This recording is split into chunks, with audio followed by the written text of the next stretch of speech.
Une des erreurs qu'on fait souvent, c'est de vouloir être partout, de vouloir être sur tous les médias sociaux et d'être ultra présent sur ces plateformes-là. Et ce qui arrive, c'est qu'on perd beaucoup de temps à créer du contenu pour l'ensemble de ces plateformes et on ne voit pas nécessairement notre retour sur investissement en procédant comme ça. Mon nom est Mélanie Allé et je suis consultante en marketing web. Mon but est vraiment d'accompagner les entrepreneurs et gestionnaires de PME à faire cette transition numérique pour apprendre vraiment à tirer profit du web. Alors, pour ce qui est des réseaux sociaux, on me pose souvent des questions par rapport, est-ce que je devrais être présent sur Instagram? Est-ce que LinkedIn, ça vaut la peine? Est-ce que Twitter, ça existe encore? Et en fait, la réponse à cette question-là est où se trouvent vos clients potentiels? Donc, est-ce que vos clients potentiels sont sur Instagram? Est-ce que vous les retrouvez sur LinkedIn? Eh bien, c'est vraiment cette question-là que vous devez vous poser pour sélectionner sur quelle plateforme vous allez être présent. L'idée, c'est de ne pas être là partout parce que, en s'éparpillant comme ça, vous allez être vraiment véritablement présent nulle part et vous allez diluer vos contenus, diluer votre présence et c'est pas la bonne approche, je pense, à utiliser. Donc, ce que je vous suggère, c'est d'y aller avec une seule plateforme pour commencer, si vous débutez évidemment sur les réseaux sociaux. Commencez par une seule plateforme et testez-la pour vrai pendant quelques mois en étant assidu, en créant du contenu de façon constante, du contenu pertinent.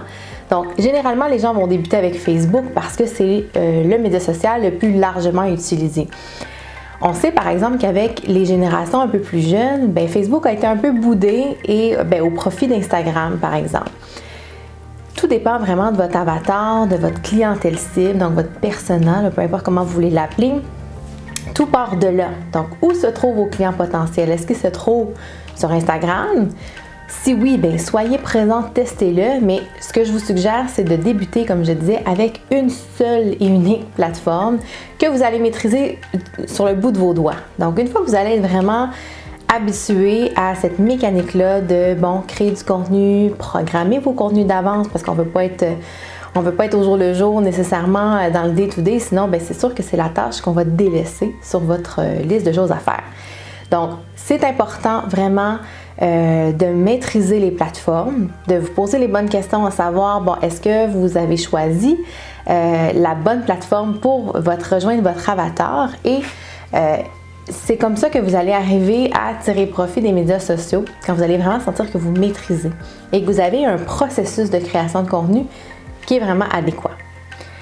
L'autre chose, quand on sélectionne ou quand on veut être présent sur les réseaux sociaux, c'est de savoir mettre un focus qui est adéquat. Parfois, on veut trop en faire, puis on finit par s'éparpiller. Et d'autres fois, on n'est pas constant, on n'en fait pas assez, puis on a l'impression que ça donne rien, puis qu'il n'y a pas de résultat. Donc, essayez de jauger un peu au niveau du contenu. Si vous avez des idées de contenu là, pour publier à tous les jours, faites-le. Mais ce n'est pas nécessairement la meilleure stratégie. Vous n'êtes pas obligé de vous infliger ça si vous n'avez pas nécessairement le temps ou la volonté ou plutôt l'inspiration pour le faire. Donc, allez-y vraiment avec des contenus pertinents, mais fréquemment. En fait, l'idée ici, c'est la constance et la pertinence. Et vous allez vraiment voir une belle réaction, je l'espère, chez votre audience, chez vos clients potentiels. Et je l'espère va se concrétiser en vente pour vous. Alors, c'est tout ce que j'avais à vous dire pour les médias sociaux. Si vous avez des questions, n'hésitez pas à écrire en commentaire. Et si vous avez envie de réserver votre consultation de 30 minutes avec moi, eh bien, vous allez avoir le lien dans la vidéo. Merci beaucoup!